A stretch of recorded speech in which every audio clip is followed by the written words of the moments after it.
I hope that part is at least clear. What we're going to do now and what is going to happen later on. So just briefly to summarize, there are two different components to planning out a study. First and foremost, making sure that you have your study question correct, all of the pathways thought out, and when you're going to, what all variables you're going to measure. What I'm going to do now is mostly talk about exposures. So this is just the one component of that study that you may run into issues with. And I think Siddharth already covered quite a bit of what is on this. So one more thing is, a lot of you are in the clinical side, you might not do this, but you should know this because someone will do it for you. So when you communicate with that person, you should know what you are getting into. Because if they come up with a model and they tell you that I've got area level exposures for PM2.5, you should know that they are talking about these kind of, let's say, grid level or district level or sub-district level exposures. So then you need to know what will be your confounders. So that's why you need to have a working knowledge of what goes into an exposure model like this. Mostly for communication, so that when they use jargon, you know what they're talking about. You will probably not have to do any of this. So these are, let's say for RPM 2.5 and temperature models, those are already available publicly. So when you use it, you will have an idea of what they're talking about or what that exact estimate means. It is not an individual level estimate, it's a grid level estimate. So it's mostly for making you aware that this is how things are done. So that when you deal with a person who is doing exposure modeling for you, you will be able to communicate with them. Yeah, as an exposure modeler myself, I can tell you I don't know very much about dengue. I can read up as much as I want, but I don't have the experience and the expertise to sort of get into that. So you have to also communicate with us to let us know what is needed, at what resolution, and all of those questions need to sort of gel together to form like a cohesive statement about what your thing is. But yeah, so this is just your various different scenarios that you might find yourself in, where either you have exposure misattribution, where you are taking, as he discussed, a monitor that is monitoring for a huge area, and all of them are going to be assigned the same exposure. Can we now model the exposure from that monitor down somewhere and get the variation we require? Or there are gaps in your data. More often than not, you will have good spatial coverage, but sometimes you don't have the temporal coverage you need. You're doing daily level admissions data or something like that, but you don't have daily level data for anything else. So you want to figure something out. Then downscaling, which is, I think we touched upon yesterday as well, where your data is extremely coarse. It's covering a large area and you want it to be finer because you know, say for example, air pollution. You don't want air pollution at 30 kilometers. That's almost worthless because yes, you can maybe say that this area is polluted, but if everyone is going to be within that same 30 kilometer radius, you're averaging a lot of information and you're not able to get the fine details. So these are just some of the sort of core concepts of geographical modeling in general, or geographic interpolation. Firstly, we just say that everything is related to everything else, but near things are more related than further things. So that's our first axiom. Phenomena external to an area of interest can affect what is going on inside.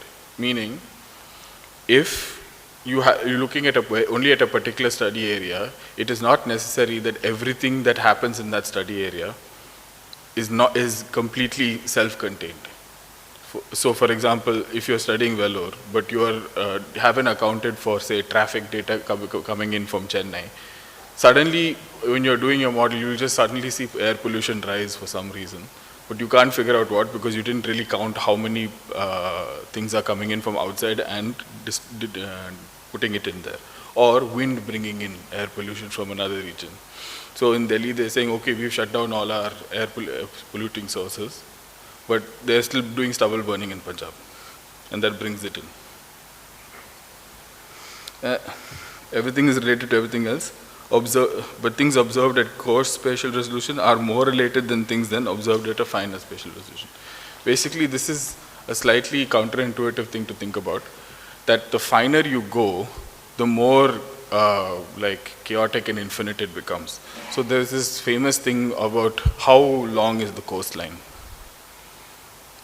Does anyone know what this problem is? If you measure the coastline with a very, very large ruler, you'll get one measurement. Then as you decrease the length of your ruler, does the length of the coastline increase, decrease, or stay the same, roughly the same? It increases, paradoxically. So the smaller your ruler gets, this coastline starts getting more and more infinite. And that kind of applies to this also. So sometimes you don't want to go too fine. If you go too fine, you may start seeing that you're over measuring basically on certain things. And also that like more and more things start getting related to what you're measuring. And yeah, of course, this is just general advice. If it's happened before, given similar circumstances, most likely it's going to happen again. So that's the basis of what we do. So just broadly speaking, again, we're not going to expect you guys to like immediately go out of this course and start modeling things. If you can, great, please let us know. But we're hoping that this will give you an understanding so that when you need information or you need data, you can talk with a slightly more confidence to your exposure modeling team to figure out what they need. So interpolation is possibly, I think, pretty much self-explanatory. You don't really need too much like excess information. It assumes that just the magnitude and the position in space is enough. And just mathematically you can take like averages and smooth out throughout the entire thing, which is perfectly serviceable as a type of statistical method to do it. And then you have physical models. Physical models are by far the most like the most expertise required in creating, because they are taking first principles of physics and all the various understandings of atmospheric chemistry to put together a model that will take in things like, say, air pollution at a particular factory or something like that, and how it moves throughout space, and then gives you very, very good models on that. But like, of course, you need to have a lot of infrastructure, a lot of expertise, and you need to do all these measurements that most people won't have access to unless you have to go and do those things. So you'll need like your IITs and things like that to help you out with these. Then something more tangible and feasible is statistical models. So these are models based using linear relationships to determine things between the environment and the exposure. So this is a little bit closer to what we're doing, or what was discussed here. Like, you know that, say, roads are associated with air pollution. So you then create a variable for distance to roads. And then, based on the distance to roads, because you know near things are more related than far away things, you build a model to estimate how much the pollution drops as you get further away from a road. And these are pretty good. They're highly interpretable. You can tell policymakers exactly how much pollution will drop if you plant, say, if you are doing for trees, for example. You say, we have modeled such that 50 trees reduces the pollution by this much. Now, if you planted 100 trees in this area, we expect to see this much now. So it gives you some proximate knowledge. You can't get that with interpolation really, because interpolation doesn't take the trees into account at all. Then, mandatorily, machine learning models. So now that we're in the AI age of things, a lot of machine learning models are now being used to do very much the same thing. I can tell you in brief what we're going to do. I'll do an example for a tree-based model, which is random forests, if anyone knows what those are. But so these actually provide some of the best accuracies of all. But again, because you're offloading your thinking to a machine, you're not coming up with like the idea of how these things are related.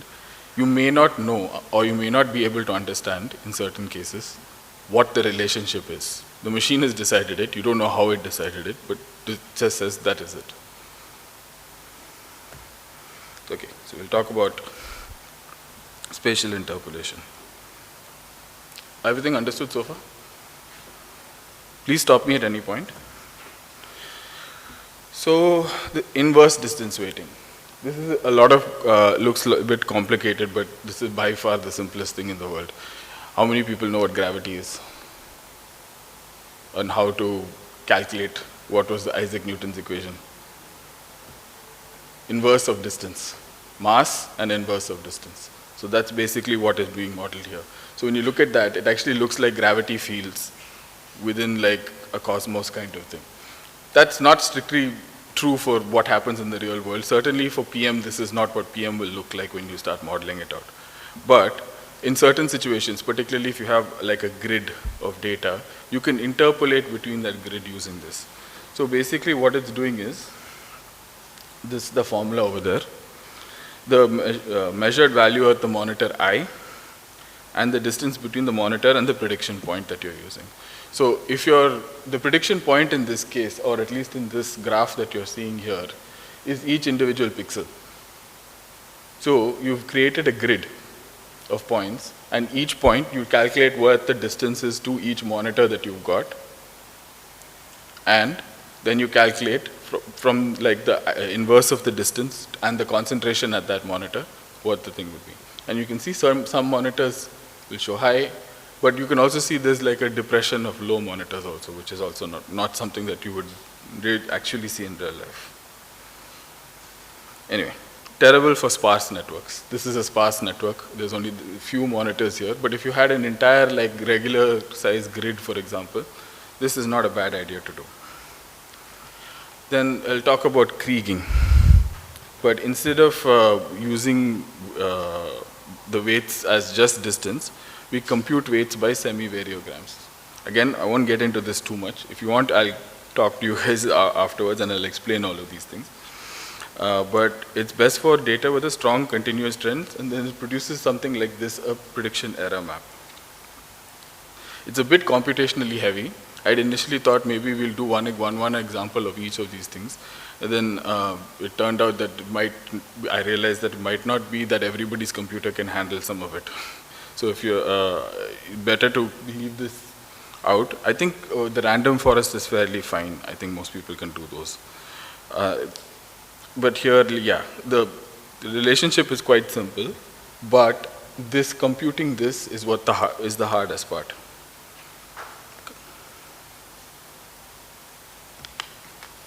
Okay. Now, this may be more familiar to people who use Photoshop.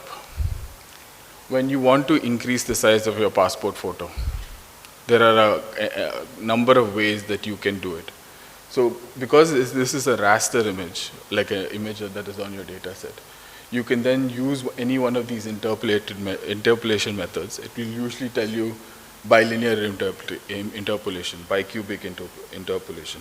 I don't know if the cat is very visible from there, but you can see what each particular method is doing to the shape of the cat afterwards. So downscaling is basically reducing pixel size, increasing pixel size, but reducing resolution. So you can see in downscaling, removing information from your grid is relatively fine. The cat sort of remains more or less this thing. But upscaling, which is taking a low resolution image and converting it into a higher resolution image, you start seeing these errors and artifacts. So in general, whenever you delete information, you make it harder to put it back in again. But always removing information is far, far easier. So should I explain any of what these words are? Or can you guess what each of these models are doing? Okay, Langsauce 4, forget about that. That is a very, very esoteric model that very few people will ever actually use. But the others, can you guess what each one does?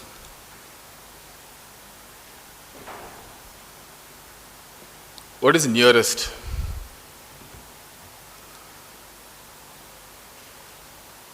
Nearest basically is very similar to what we discussed yesterday, nearest neighbor. So it's a join. It takes the pixel information for whatever is the closest one there, it maps it out, and then says take the value of that one. So what is good about this is that if you have like a hard line, so for example, you do have land use or something categorical that is you want to keep the same number. So for example, you say 16 is road, 17 is trees. You don't, if you try to interpolate between the road and the tree, if you will get 16.5, does that mean anything? You can't, there's no 16.5, you haven't coded for anything like that. But you want to keep either 16 or 17 when you're interpolating between that space. So for categorical data, you'd use nearest neighbor as your best possible thing to do. Bilinear is very similar to like an IDW, but it's not taking that much of a account into like just that distance, but it's taking both the X and Y distance and taking the average from there. Bicubic is using a cubic spline to do the same.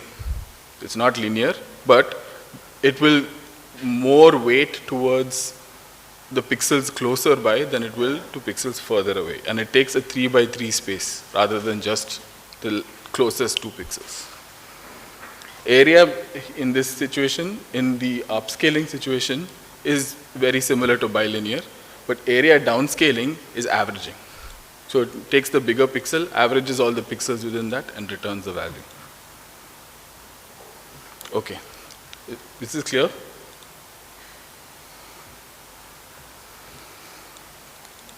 Okay, let's talk about physical models. So these are sort of models that are based in reality. They're not, we're not guessing, we're not, using maths or taking averages just to build these things. We are using laws of physics and chemistry to build like a working model of what would happen or what should happen in any given scenario. So usually they involve a lot of complex differential equations regarding the conservation of mass and energy to track how pollutants move dispersed throughout the atmosphere. So, for example, if I were to suddenly I set up a factory in one area and my smokestack is this much high, how far will the pollution disperse and what effect is it going to have on the surrounding population? Whenever any polluting industry, at least in theory, when they set up anywhere, these kinds of assessments have to be done.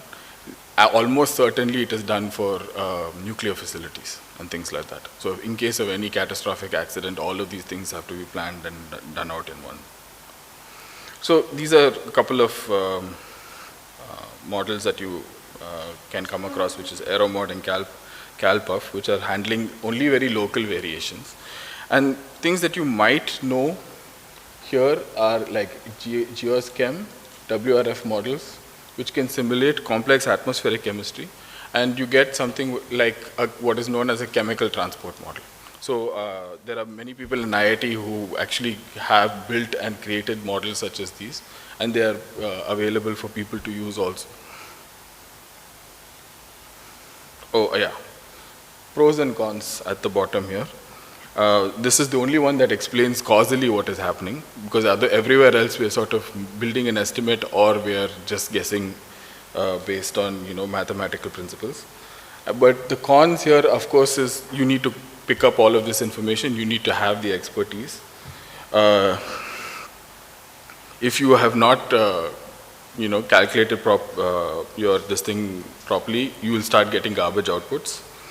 And of course, you'll need mass computing power. So this is just basically pretty much what I had described before. So all of these things that you have to take into consideration before you can start building your interpolated model of what is happening. This is also just to give you an example of the kind of workflows that are there to calculate these.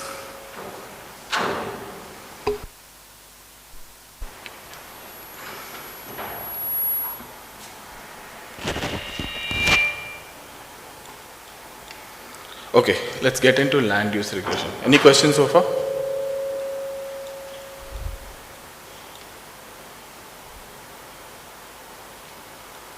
Nothing, okay. So this is a method that was introduced by D. Briggs in 1997 to map air pollution in some areas that are of interest to him. So he did what we mostly now know as land use regression, where he's taking a regression model or a generalized regression model such as you can see here, and is estimating y at a point with all of the like other variables that of interest that he's taken into account, so x1, x2, x3, and determined the coefficients that are required to predict y given that information. Yeah, so these are the steps to conduct a land use regression. So measure your concentrations of, so you have your PM monitor and you have all of the information of what is happening at that particular PM monitor. Then get those variables for all the places that you want to predict towards. Build your regression model based on your PM data. Then predict the model at the points where no measurements are available, but predictors are. And you will get something like this. So this is from a colleague of ours, Massimo Staffagia, where he is doing this at Rome for NO2 concentrations. NO2 is one of the things that I think people most frequently use these kinds of models, because NO2 very closely hugs towards roads, because they're very highly associated with vehicular pollution. But you can see that's all where he is measuring NOx and NOx in PM, only in those areas, but he wants to predict for the entirety of Rome. And you can do this with this model. Now, this is an interesting paper that I came across a few months ago, and I read it, which was looking at the prediction accuracies for various land use regressions. And what it found is that there is, for certain variables where land use regression was created, there is a huge range of R squares that are being reported. So this is a meta-analysis where they were looking at what were the reported R squares for various things. And they were opining on like whether, what would be the cause for having so much variation. And some of the things that they came up with is that sometimes people do land use regression without fully understanding what is affecting the variable of interest.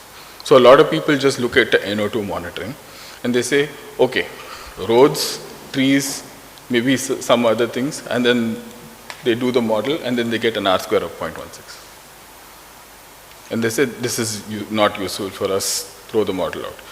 So what happened in those situations was, the model that was useful for Rome was not a model that was useful for Vellore, because there were completely other factors at play that were not being used. So there is some level of understanding between you and the environment that needs to occur before you can actually make use of these models very well. But like in certain cases like VOCs, it seems to be fairly universal. People, even if you're not very familiar with what is causing VOCs, there are such small numbers of sources and potential influences that you can pretty much predict it well.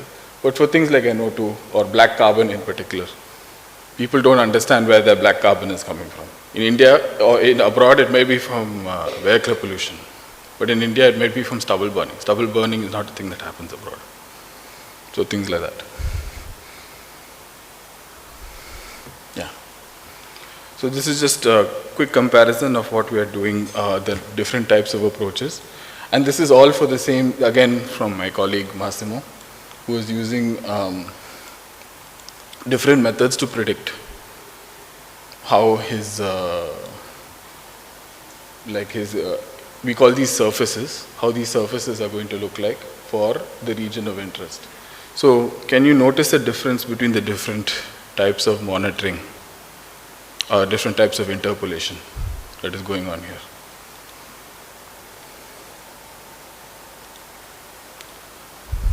Which would, okay, we don't know for certain which one is more accurate, right? But can we say which one is the least accurate? Which one seems less likely to be true of these four?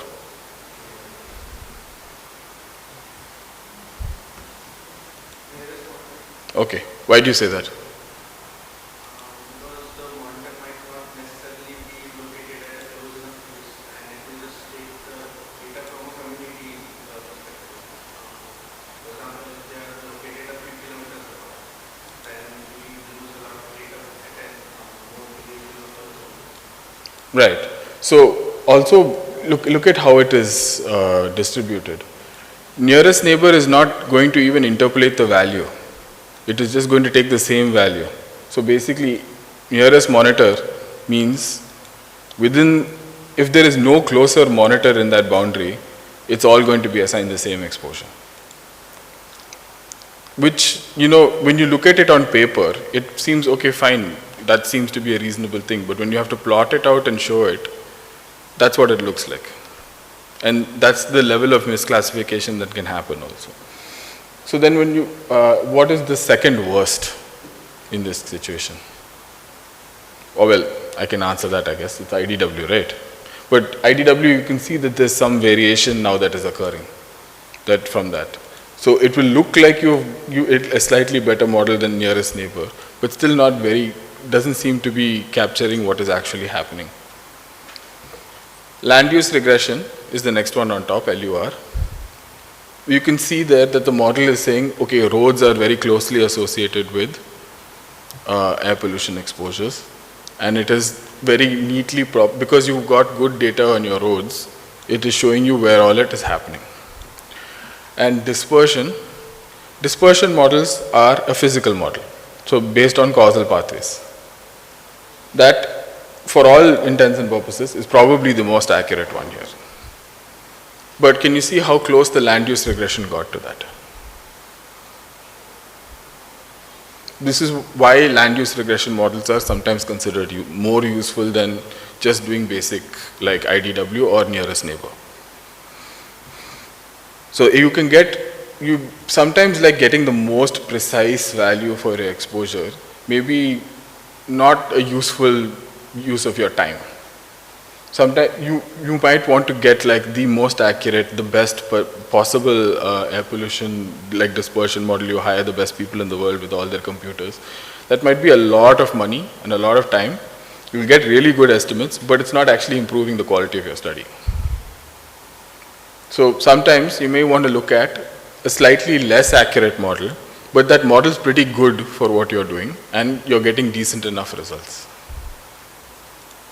So let's talk about machine learning models and my philosophy towards them. All models are wrong, but some are useful. So let's think about what land use regression is. It's a linear model, right? We saw that. If you see this, it's beta naught plus beta 1 x1 and then beta 2 x2 and like that. So it's a classic linear model. It's not accounting for things that would not have that kind of relationship. It's a simple assumption to make that everything is linearly related, but in reality, not much is very closely linearly related. In fact, very, very little is actually purely linearly related. So sometimes what happens is, you have if say for example we'll go back to the example of trees and NO2 or trees and PM. You measure 100 trees and you measure this much PM, and then you measure 0 trees and this much PM, and then you assume a linear relationship between the two. And you say if you cut down 50 trees, it should be somewhere at 50. Do you think that's true? Will the exact, if you go to another area with 50 trees instead and then measure the air pollution there, is the air pollution half of what is expected between 0 and 100? No wrong answers, because this is a hypothetical situation. So in your mind, you tell me what you think.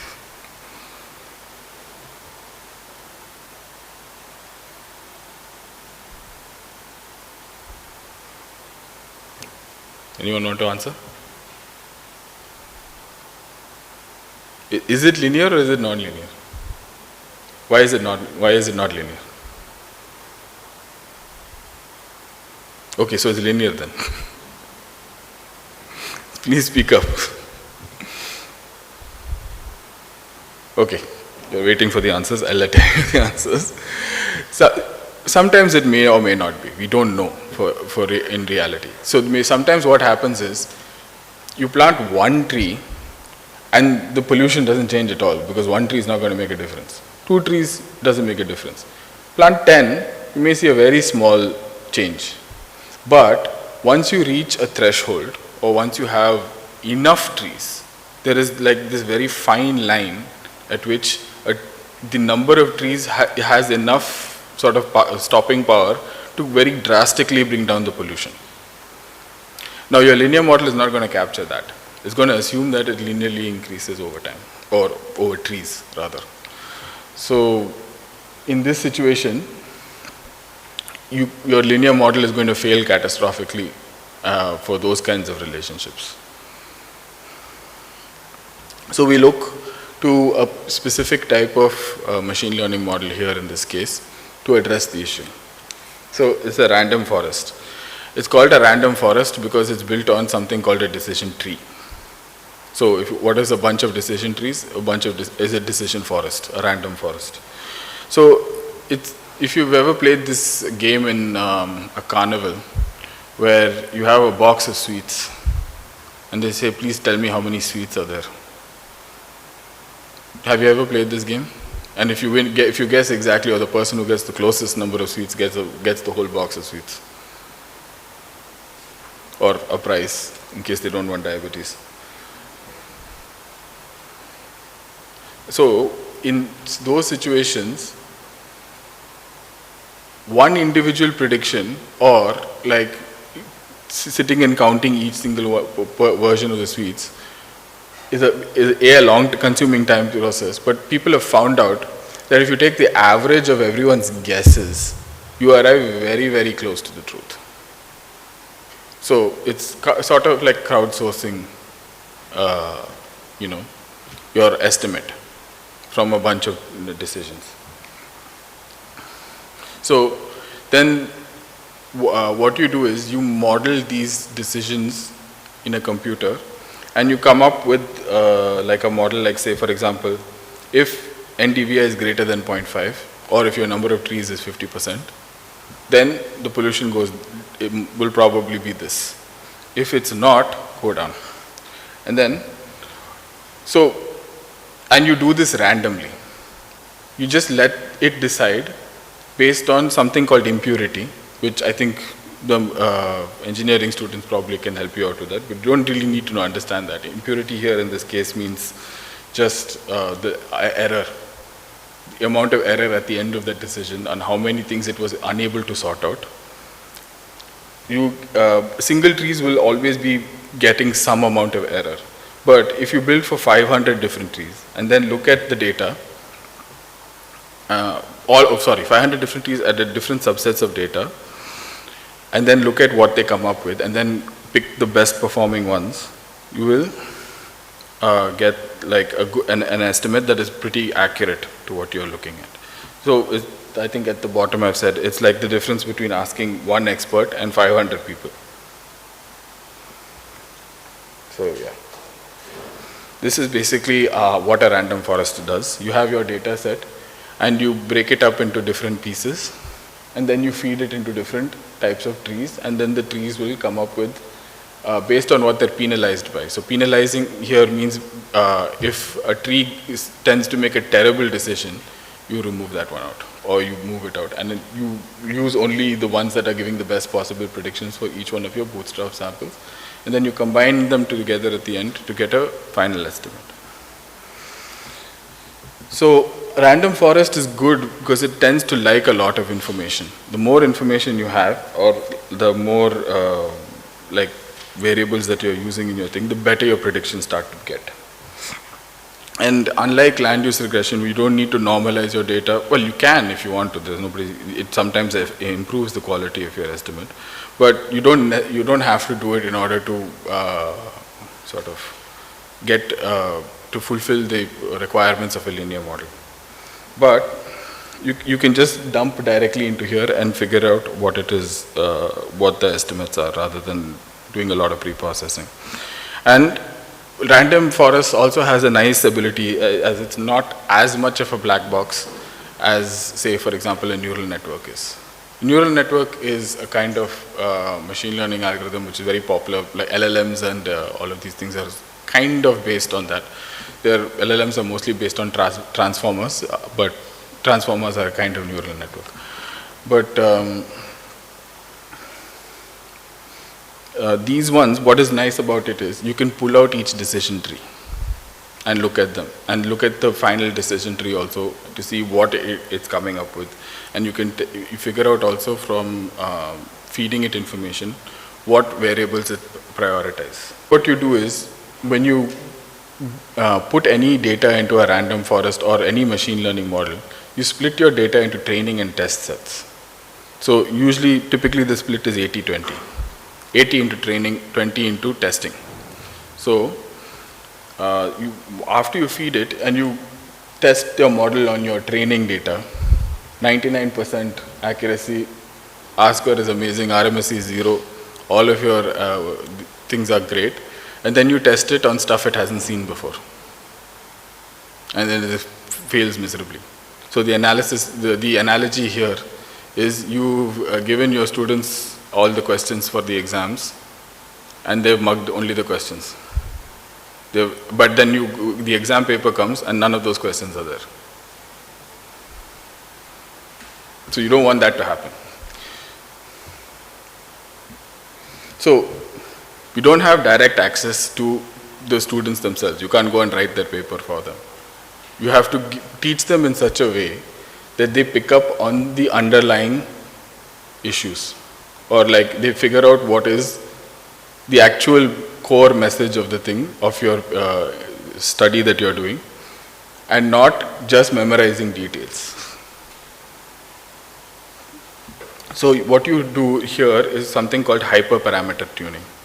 So random forests have the parameters. Parameters are basically the inputs into the models. And then there are hyperparameters. Hyperparameters means the parameters that will control how the model behaves with parameters. So we tune the hyperparameters to force the model to generalize and get to the truth of the matter. So here are examples of hyperparameters for different aspects of random forest models. So you have your number of estimators, which means how many trees are there in your forest. And then you have maximum depth, which is, depth means how many decisions get made before the decision tree is completed. So if you have depth of 3, it will do NDVI greater than 0.5, less than 0.5. Then it will do distance to road is greater than 5 meters. And then the last one, it will have something else. So you have 3 different layers of decisions that get made in order to get the estimates. Then leaf nodes. Leaf nodes means how many, leaf is basically the ending nodes, how many different end nodes of the tree that are there. Maximum number of features when looking to consider best split. So features, so for example, if you have 20 features, you don't give all of, when you look at this, you don't give all of your random forest access to the same features. You give them less to work with and then see what they guess up with. Sometimes it works out better that if one is handling only the road related data, one is only handling the green related data. Sometimes they learn their rules better, and when you combine them, they have access to then all the rules, and then the estimates get better as a result. And then the minimum numbers of samples to split and the minimum numbers of samples for each leaf node. Don't worry too much about this. I have an example for the afternoon where you can sit and play around with the data set here, when we can see what will happen if you change each of these. Okay, this is just some basic protocols. So in machine learning, the thing that I told you about splitting 80-20 is called cross-validation. And when you when you test the,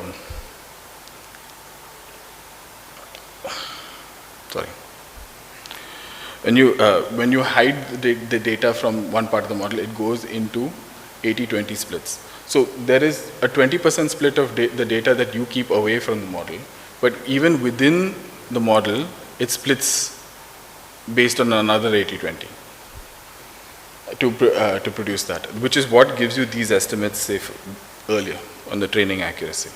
So the model is testing and splitting in between itself to give you, and then it says, don't worry, we know 99% of whatever we tested and split. And then you do on the final test, which is called the validation. So when someone is reporting cross-validated R-square, they mean the R square that is going into the model in the training data. What the model thinks is its accuracy. And then the validated R square is the R square that is tested on the left out, on the final test. So it's just a bit of terminology. So if someone comes with you with cross-validated R square, that means they've tested only on the model's data. They've not tested on the test data. So spatial autocorrelation makes like standard cross-validation very easy.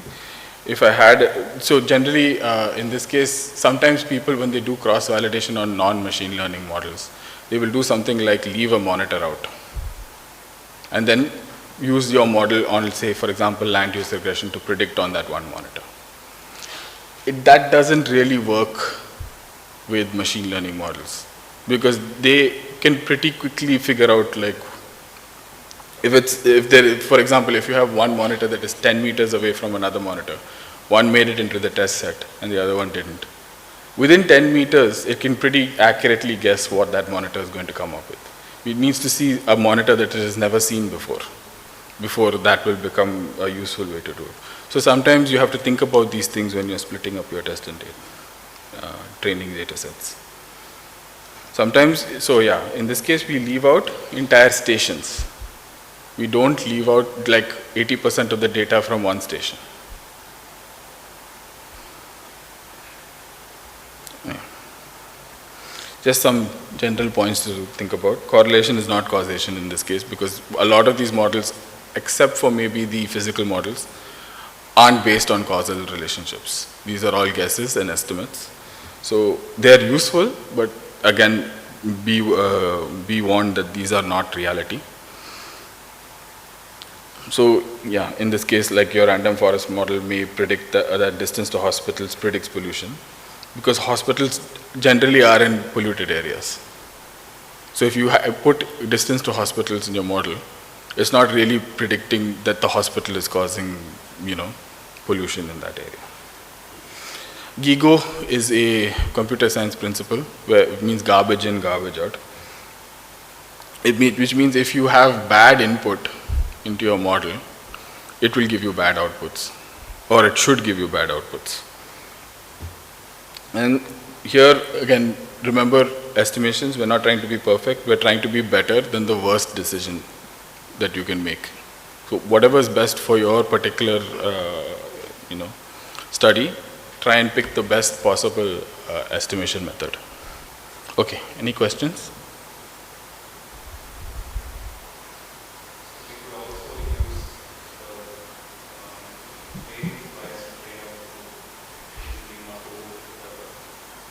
Yeah, you can do that. Yeah, there are many different parameters you can use to like see how your model is producing. Variance and bias, of course. Yeah, that is one thing. So bias in this case means it is the directionality of your data. So a lot of the time you'll use something called root mean square error, right, which gives you a single value which is positive and tells you roughly how your data is going back and forth. Bias on this hand will give you the signage of how many negatives and how many positives are there. So if you say your model is positively skewed, it means it's constantly giving higher values than what it should be giving. You should have your bias be around 0 for the most. When you say 80-20 split, suppose there are 50 monitoring stations and we are deeply records from these. So we take out 20% of the monitoring stations or 20% of all the records? No, 20% of the monitoring stations. So it would be, in that case, 40 monitors go into your training and 10 monitors go into your test. So how will you select which test? No. So you will have an entire process for deciding how that will be decided. So for example, if you pick all of your training monitors very close to test monitors, or they're all concentrated in one area, for example, then what your model is training on and what it's testing on are two completely different things. And those, it will come into account. Or for example, when we did this similar thing for the All India model, You can't have all of your training data in Kerala, for example, all your test data in Kerala, for example. It's very easy to do because sometimes when you just do a random split, it will just take whatever seed number was there at that time and then split randomly. And then when you plot it on a map, you have to see it there and see whether your test and training data are overlapping similar areas and they're not too close together. So them being too far away from each other is a problem, and them being too close to each other is also a problem. So there's some thing that goes on there. Also, when you're looking at monitors, some monitors are older than others. So, for example, one monitor has been operational since 2008 and is giving 20 years worth of data. And in the afternoon we'll do it. Yeah.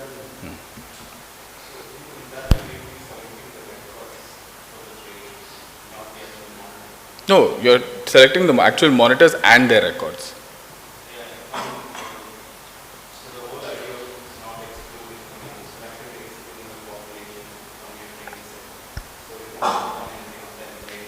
Yeah, because what will happen if you predict on, like say for example, you just did it only by data and not by monitor.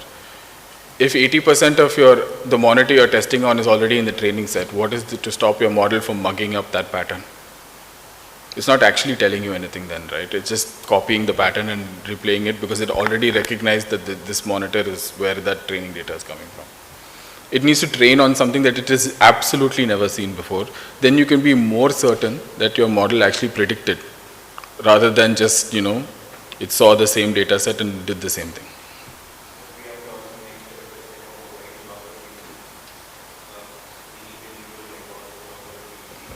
Yeah. Yes. So I think we'll have that lecture on, so where we'll describe our model and you'll see how it is done in a real scenario.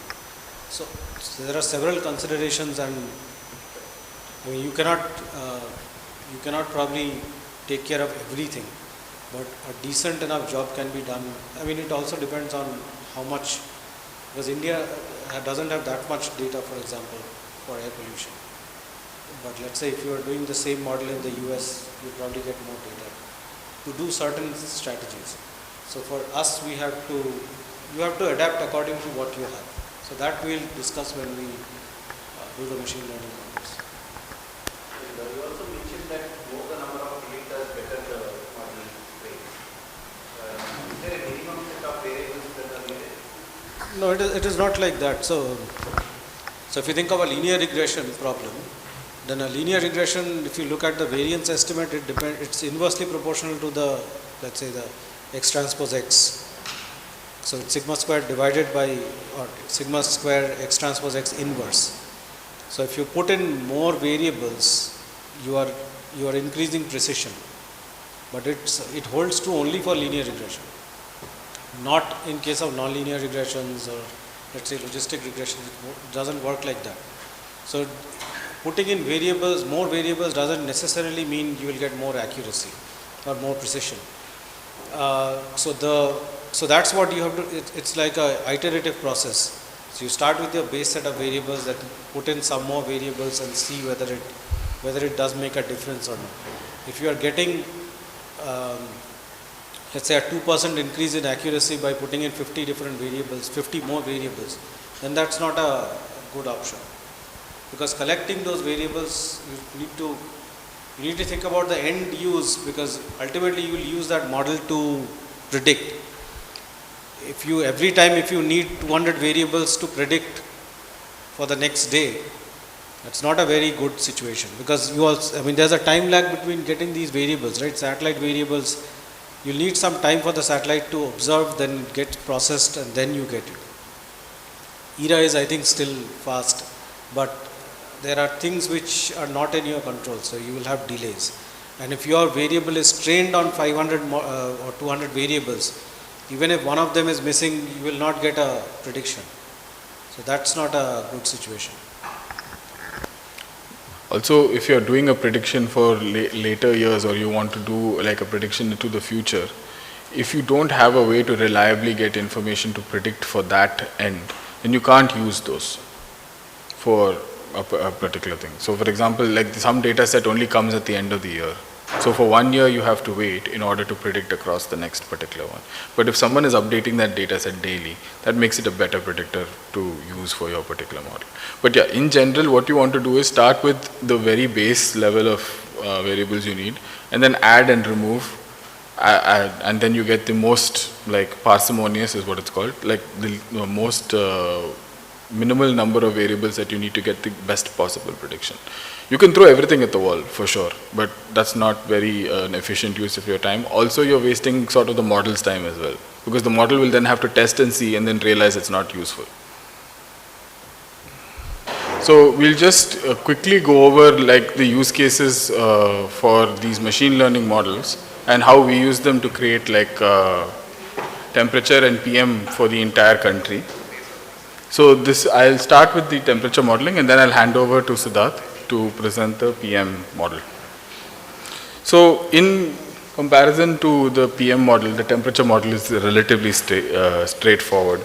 You need to, so this is the objective, this is our, what we need to do. We need to obtain temperature levels at a reasonably fine resolution for the entire country. It needs to be daily, and the model needs to go from 2008 to 2020 to measure the ambient temperature at 2 meters. 2 meters meaning 2 meters in height, across every square inch of India, square kilometer, not square inch. And the implication here is to, the reason we are doing this is for any health study that requires ambient temperature is one of its exposures, or one of the things that is interested in, linking to a health outcome for both short and long-term studies. So at least between 2008 and 2020, we can give them data that they can freely use to create an exposure model, exposure response model. So this is how you would build a model like this. We have multiple data sources for different temperature stations. So India in general, monitoring data is a little bit sparse, and you're not going to get data that goes back very far. When you do, it's usually in big cities and in urban environments. Rural is almost entirely unmonitored. So you need to find more and more places that that store this data. So I'll give you a few examples. So one is Meteomatics, which is a paid resource. I wouldn't recommend that you go for paid resources in general, but when you have no other choice, you might have to get. So they had some very valuable data for the highlands. So Himalayan regions and certain places, we had some data because our model was not performing very well in higher regions because nobody's monitoring in higher regions. OGIMET is a very good data source for anything related to airports. Now, airports, by the World Meteorological Association, WMO, by law or by international law, have to have all of their weathering stations give out the information at a particular frequency, usually every 15 minutes. They will send out one ticket. There is a machine on the flight that anytime it wants to look and see what the conditions are on the ground, it knows. Without that, you can't have planes flying around anywhere. So if any international flight, any domestic flight, all of these information needs to be kept, and there is a repository of it. There's people who scrape it and keep it. This place is OGIMET. There are some R packages as well. There is a R package OGIMET which you can just give which station you're interested in on which locality. You can give a bounding box as well, and it will give you the information out. Reliable prognosis is a little bit of an interesting one. So some stations are available, but they don't publicly put their data out. Instead, they have put it out at some point and it has been removed later, maybe because they didn't have space or anything like that. So this is a Russian site, Russian aggregator site that had kept all of that data. So there were several stations from Tirupati and various places that you don't otherwise find in the official data sets that are there. And of course, NOAA and NCTC, which is, NOAA is the sort of the IMD of the US, where they keep a lot of the world temperature data in store with them, and they have data sets going back as far as like the 1900s also. So then, obviously, when you have 4 different sources for data sets, you're going to have duplicates. So we found which all of the stations that have lat-long coordinates, if they're within, say, 5 meters of each other, we consider them duplicate stations, and we remove those. And in order to test the validate, we train. So we had out of all of this, we had only 650 stations that were providing data within this time point. And then we split those into the training and testing sets, 80-20, stratified by administrative zone and percentiles of observation. So here, in order to get a representative sample, we split India up into 6 zones: north, south, east, west, central, and northeast. And we make sure that when you're splitting it up, there are monitors from each zone and each level of observation, meaning that we have, what is it? What is it when it's 5? It's not deciles. What is quintiles? Yes. So we split it into quintiles of data. So the lowest 20% of the data, of the length of data, meaning it's only a few months or a year. Then we have the next quintile, then the next quintile, and the last quintile is for almost the entire length of the thing the monitor was operational. So we have long-running monitors and short-running monitors in both the test and training. So that we're not, when you're removing a monitor, if you remove only the short monitors, then you have actually much less training data or much less testing data, as the case may be. You want to have all of them have equal amounts so that when you split them, the monitors also have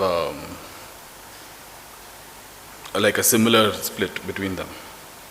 Yeah, and we did all of this in R. So this is what the distribution looks like. So you can see the south is a little bit overrepresented. We have a lot more monitors in the south than we do anywhere else. And as you can see, once you reach 2015, there was something happened.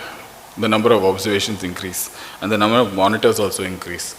So what happened there was actually a structured effort by the government and by various other organizations too, to put more active monitors where publicly available data was there. So you can actually see what happened over time. So that heat map, so the numbers, those are the actual percentage of data. So if you think of all the data that we have, so if you think that as 100%, so that number, so let's say the top left corner, so 0.61, that's 0.61% of the data comes from the west zone in 2008. Right, yeah. So that's the meaning of this. So if you sum up all the numbers, it will come to 100. And that's the total volume of data that we have. And the numbers in the brackets are, I think, number of monitors, right? Yeah. So that's 16 monitors, 22 monitors, 7 monitors. So 16 monitors in 2008 from the west zone were contributing only 0.61% of the data. So what that means is, let's say the monitor so one monitor is giving you, let's say, 7 days worth of data. That's a very small percentage compared to the whole data set. So that's why even if you have a large number of monitors, you might have very little data because they're probably having only a few data points. So that's the distribution of the data across zone and year. So there's clear mismatch. I mean, if you think of it, there's a unequal distribution of data, where it is coming from, when it is coming from. So this is something that you need to account for when you are building your model, so, or building your cross-validation strategy. So yeah, you can see the south is clearly providing the lion's share of most of these things, but in the northeast you have very little. Even after the increase in the monitors, you can see the northeast is still providing the least. So we expect that our predictions in the northeast aren't going to be that good as a result of that also. So this is what it looks like. You can see the pink stations were included in the training data, and the blue stations were included in the test, or in the validation data rather. I marked it here as validation. So here you can see that it's reasonably well split. So in the top you can see there is one test and one training there, which are in the Himalayas. So we wanted some of the test and training data to actually look at the higher regions to see whether the model predicts properly there. The Himalayas, unfortunately, they go up to like 7 kilometers in height. nobody's measuring temperature at the top of there. And sometimes we have like, this thing, the model. So if the model starts misbehaving at those temperatures, at those heights, you usually remove those things because you want to predict where people are. So these are the model inputs that we used. So if you are potentially considering building something similar for say NO2 or something else, you might want to think about how you want, what data needs to go into your model. So we split it into satellite-based data, meteorological data, and land use data. Here we have NDVI, night times land surface temperature. We use nighttime. Do anyone know the difference between nighttime and daytime land surface temperature? It's basically land surface temperature is how much radiation is being reflected off the ground at daytime and at nighttime. At daytime, you will see things like the ground being almost like 60 to 80 degrees centigrade because the ground is hot in the daytime. You can actually, the people have videos where they drop an egg on the floor and it cooks. So it can get that hot. So usually what happens is there's a big difference between the daytime land surface temperature and the actual air temperature, because the air is a very bad conductor of heat. If it's at 2 meters above, you're not going to see the same temperatures at all. But nighttime land surface temperature is much more even and is a better predictor of temperature that way. And we have empirically also discovered that as well.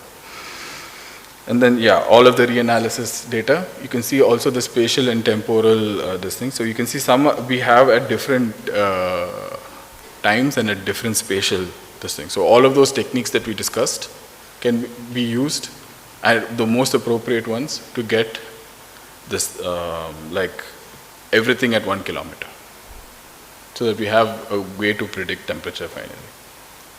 Can you guess what method we used for each?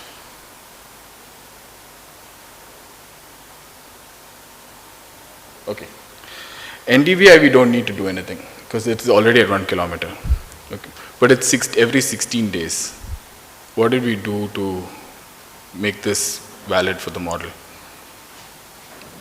We'll have to predict across every daily thing, right? But NDVI, vegetation, we're not really interested if it changes too much every day, because every day one leaf will fall, 2 leaves will grow. You don't know whether that is going to be great for things.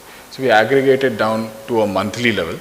And then we use, every month we use an NDVI value to see whether the vegetation increases or decreases over time like that. So there will be seasonal patterns. In summer, leaves will fall. Rainy season comes, leaves will come back up again. They will last through the winter until next summer. And then elevation, slope and aspect, we don't need to bother. Elevation, we're not really going to assume that, a huge landslide happened and some village got reduced by 10 kilometers. That's not going to happen. So we keep all of those things constant. Land classification, obviously that shouldn't be constant, but we don't have data that changes that much over time. We would need to generate that, which would be not very useful use of our time. So we just kept it invariant. So this is the model that is built. So this is what's called ensemble modeling. We haven't discussed this in the previous thing, but I'll give a brief introduction. So all of these 5 different models that you see here are different types of machine learning models. So there is random forest, which we discussed. There's extreme gradient boosting, which is a type of tree-based model. Deep learning, which is a neural network type model. Gradient boosting, also tree. Extreme trees, also tree. So there's 4 tree models and 1 neural network. We picked these based on how they were performing in general. So what we discovered is when you have a sparse amount of data or a little less data than like what would be ideal for a neural network, they tend to perform much better for temperature. So you get all of your best performing models, and then much like a random forest where you're saying, okay, these guys predict this much, these guys predict worse, you combine them into another model that then guesses which model predicts best in which particular area. So for example, random forest may be predicting well in the south, but in the northeast, when you have even less data, you want something like extreme gradient boosting or XGBoost. So when the final model sees that you're predicting in the northeast, it will say, don't use that many estimates from the normal random forest, but use XGBoost. So that way, it always picks the best estimates and models them accordingly based on which location it is. So this is called ensemble modeling. Is the flowchart understandable?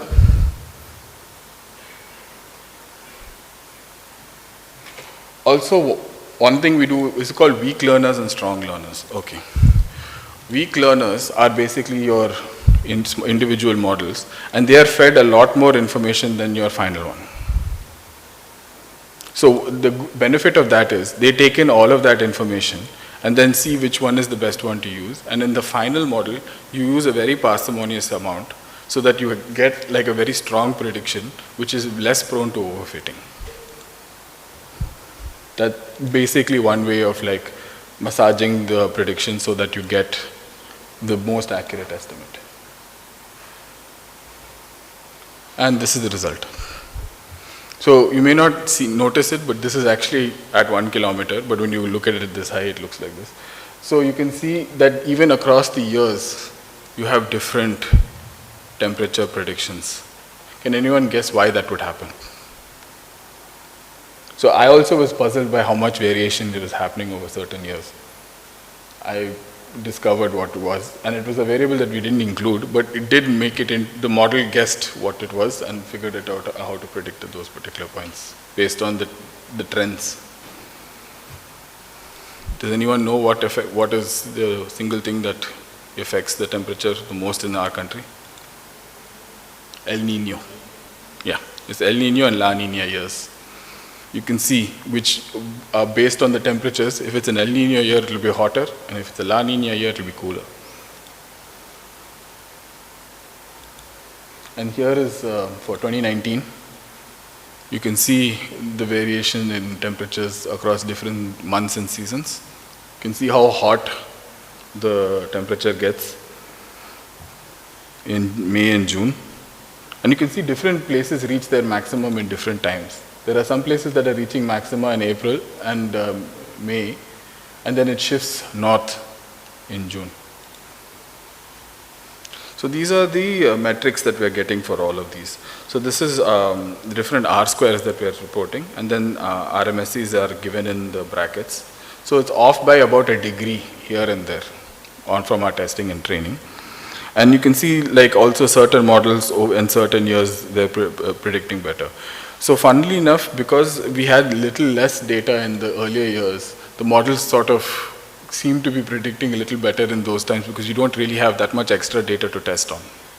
So it probably is going to be predicting on similar kinds of data. But as you get more data and there's more variation, you can see that maybe the model is not predicting as good as before. But as you can see, deep learning is not the best one for this. But random forest, gradient boosting, and all the tree-based models are producing far better results. You get a final R square of 0.96 with a 1.35 degree difference. And this is the zonal variation in the predictions. So you can see different models produce different best results. And even the ensemble doesn't seem to be producing that much better results than the best one. But it produces enough more better results. So the values in bold are the best predicting results. But even then, you don't see that much variation. So yeah, this is just to show why this is useful. I've shown this slide before. But yeah, this is why we have done this, for this very specific reason. Okay, Siddharth, you want to present yourself?